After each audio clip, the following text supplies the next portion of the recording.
piece of metal, lean stone, wild cotton, they called luplub. It is a young shotopal. So they called santikan.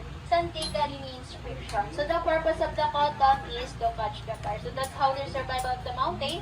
Because of the mountain, there's no matches and lighters. Okay, 1 second. So if the smoke was visible, they transfer it to dry leaves or dry grass. Then they blow until the fire come out or can make a bigger fire.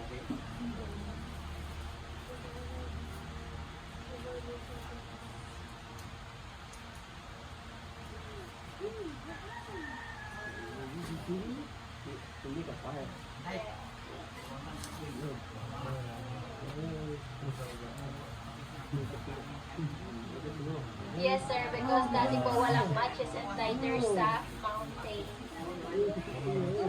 And yung metal po is a living proof that Philippines have a barter system before. That's why they have metal. And their children, 3 to 4 years old in the mountain, their children, they training their children to creating fire para at least po yung kanilang tradition is hindi nila makalimutan. Okay?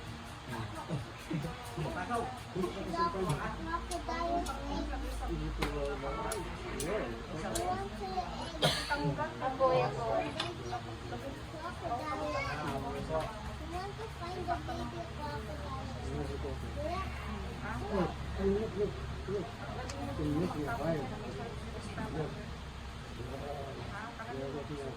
So at their house, mom, sir, that's their Ibanan alphabet. So they call dying alphabet because they know yung nakakalam na lang po niya yung mga first and second generation.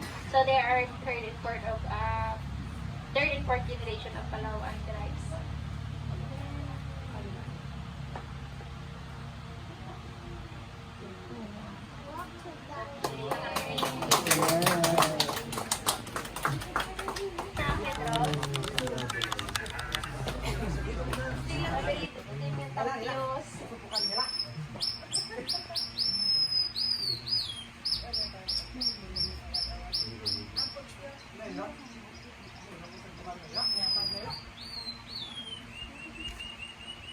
Okay, so if the target was visible, they prefer their blowgun or blow dart, sapukan in their dialect sumpit in Tagalog because they don't use bow and arrow. So let's shoot them. How to shoot animals by looking on the target at the drawing of the target.